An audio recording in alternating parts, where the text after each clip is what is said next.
Concernant la guerre à Gaza, le président Biden et moi travaillons jour et nuit parce que le moment est venu de signer un accord pour libérer les otages, un accord pour un cessez-le-feu.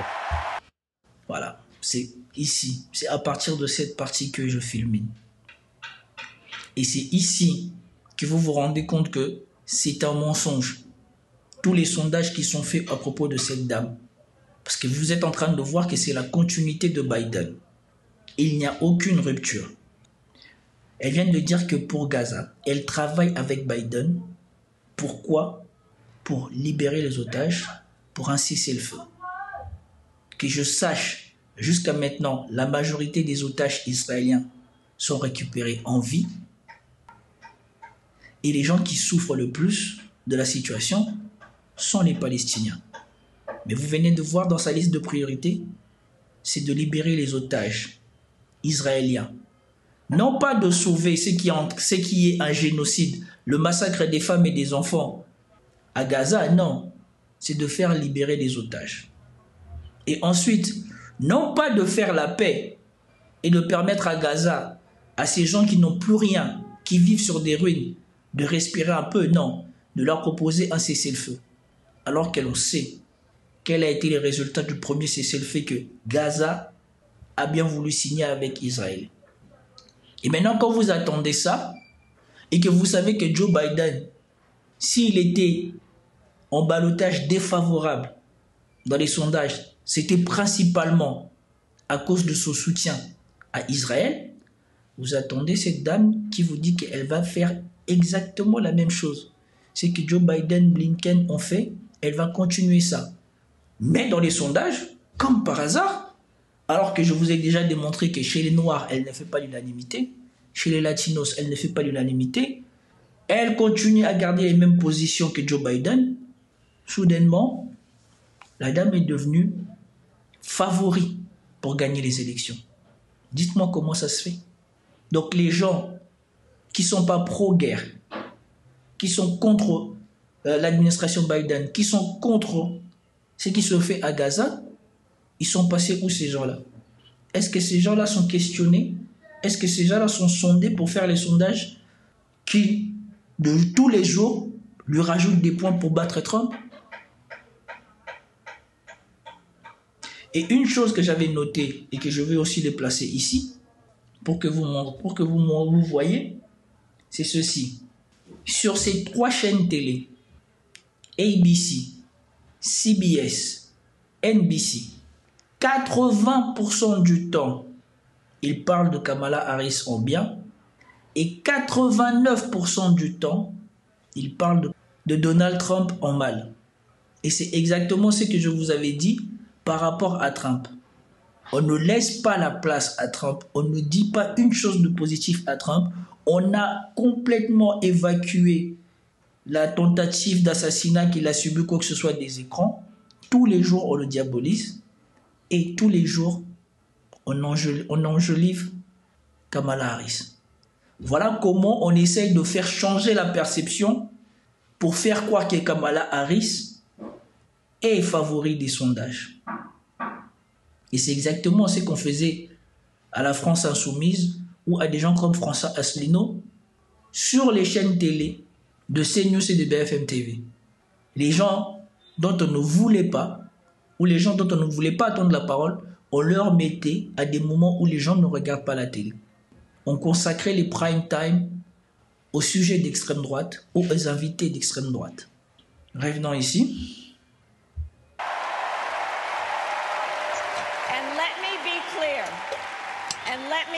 Et je tiens à être clair. Je défendrai toujours le droit d'Israël de se défendre. Je défendrai toujours le droit d'Israël de se défendre, car le peuple d'Israël ne doit plus... Elle répète 2 fois qu'elle défendra le droit d'Israël de se défendre. Elle reprend exactement la même rhétorique que tous les soumis à Israël qu'on a déjà vu en France. Rappeler devant tous le droit légitime d'Israël de se défendre. Israël a un droit légitime à se défendre. Un droit légitime ? Le droit à la légitime défense. Israël était en totale position de légitime défense. Le droit à la légitime défense de l'État d'Israël. Droit à la légitime défense. Israël est en état de légitime défense. La légitime défense militaire. Cette riposte est tout à fait légitime.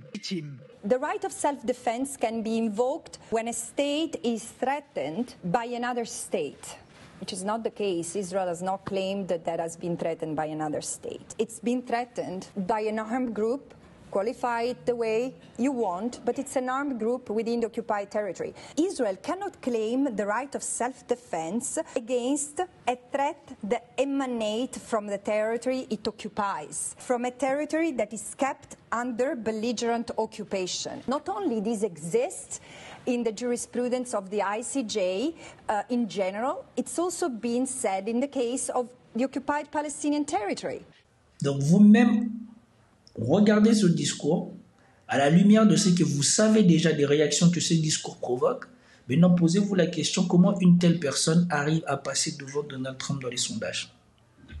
Parce que si c'est ce qui était reproché à Joe Biden et qui faisait couler Joe Biden, pourquoi cela ne le ferait-il pas couler elle? Plus jamais être confronté aux atrocités commises par un groupe terroriste, le Hamas. Les atrocités que le groupe terroriste, le Hamas, a commises le 7 octobre. Bien évidemment, le 7 octobre, acte terroriste. Mais hier, pendant que je faisais le sport, j'ai vu que l'ONU rendait hommage à tous les actes terroristes, ou faisait une journée par rapport à ça, et le 7 octobre n'est pas mis dans la liste des actes terroristes. Comme Rima Assad l'a tweeté, comme Henry Caron l'a repris, et moi-même je l'ai vérifié de mes yeux, j'étais en train de regarder, il n'y avait pas le 7 octobre. Pourquoi? Parce que Gaza, la Palestine, ce n'est pas un pays libre, c'est un pays sous occupation.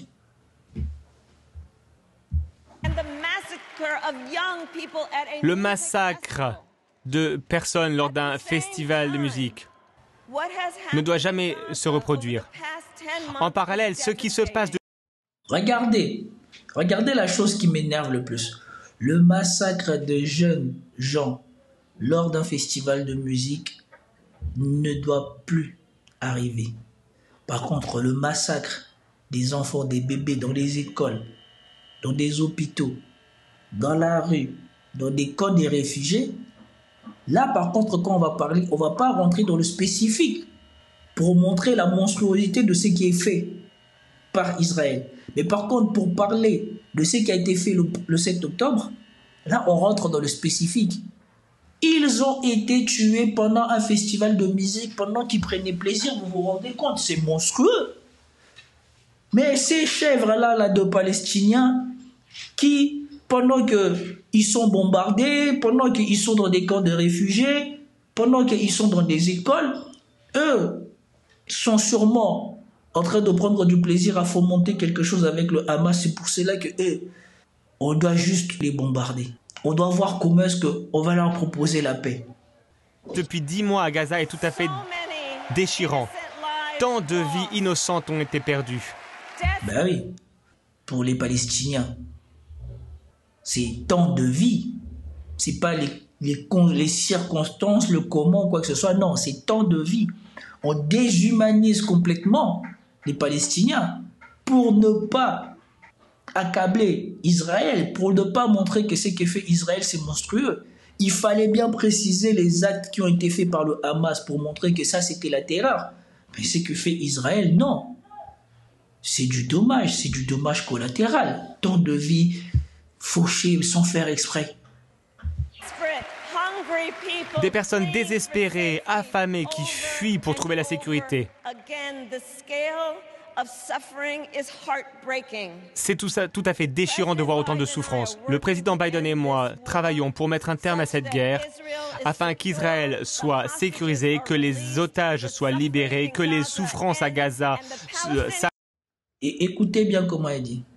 Le président Biden et moi, nous travaillons pour mettre un terme à cette guerre Et la priorité, une fois de plus, est donnée à Israël. Elle a commencé à parler du conflit en Gaza. On donna d'abord priorité à Israël.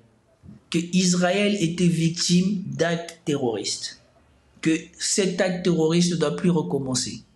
Que Israël a vu ses enfants dans un festival être tués, ça ne se fait pas. Pour Gaza, c'est juste tant de vie, tant de souffrance, ça doit s'arrêter. Et on doit arrêter cette guerre, pas pour que Gaza retrouve la vie, retrouve la liberté, retrouve son autonomie, non. Pour que Israël retrouve sa sécurité. Sa priorité, c'est Israël. Et elle s'accroche d'autant plus à ça que je vous ai dit, elle sait qu'elle ne récupérera pas les voix de tous ceux qui sont fâchés à cause de cette politique. Et comme dans ces voix des sionistes, la majorité sont pour Trump, elle aussi, elle veut sa partie parce qu'elle sait que de l'autre côté, elle ne pourra pas en récupérer. Et donc, elle leur dit à ceux-là, n'allez pas vers Trump, je continuerai à faire ce que Biden fait. Voilà ce qu'elle leur dit. Mais, dans les sondages, elle est en train de gagner. S'arrête et que le peuple palestinien puisse exercer son droit, avoir le droit à la dignité, la sécurité, la liberté et l'autodétermination. Voilà. Le peuple palestinien exercera son droit à la dignité, à l'autodétermination, après que le peuple israélien soit garanti de sa sécurité. C'est ça qu'il faut comprendre. Et croyez-moi que tout ça a été pensé parce que leur texte à eux aux États-Unis, la sémantique est étudiée mot par mot. Déjà, le schéma du développement du discours est étudié paragraphe par paragraphe et chaque mot est étudié.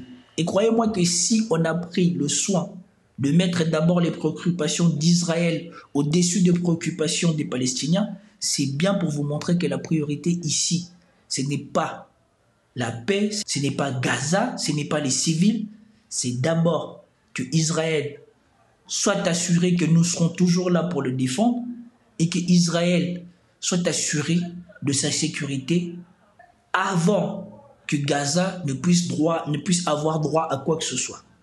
Et c'est ça qui a poussé que je fasse cette vidéo aujourd'hui. C'est ce discours-là. Là.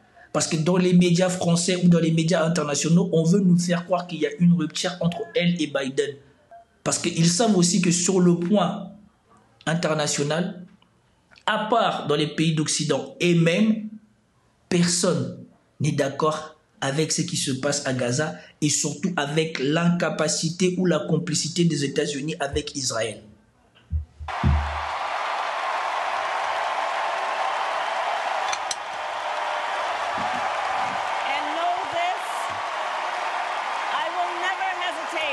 Je n'hésiterai jamais à agir pour défendre nos forces et nos intérêts contre l'Iran et contre les supplétifs iraniens.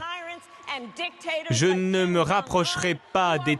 Bien évidemment, le rêve de tous les atlantistes, des otanistes et de l'industrie d'armement américain, c'est que les États-Unis aillent en Iran. Mais nous savons aussi maintenant que l'Iran des années 2000 n'est plus l'Iran d'aujourd'hui. Que si jamais les États-Unis devaient aller en Iran, ils y laisseraient bien plus de plumes qu'en Irak. Parce que rien que quand ils ont voulu aller en Syrie et que Poutine a mis ses avions en Syrie, ils ont été incapables de renverser la Syrie. Et maintenant, vous pensez qu'ils seront en mesure d'aller prendre l'Iran comme ça? Certes, il y aura des dégâts dans l'Iran, mais vous pensez qu'ils vont s'en sortir comme ça facilement? Ce rêve-là est en train de s'évanouir. Et peut-être que ces gens-là veulent provoquer l'isolation de la Russie ou l'affaiblissement de la Russie en Ukraine pour que la Russie ne soit pas capable d'aider ses alliés dans le Moyen-Orient.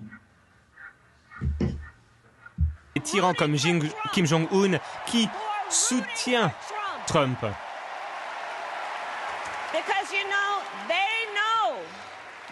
Ils savent qu'il est facile à manipuler avec des flatteries et des faveurs. Ils savent que Trump ne tiendra pas les autocrates responsables, car c'est un autocrate lui-même.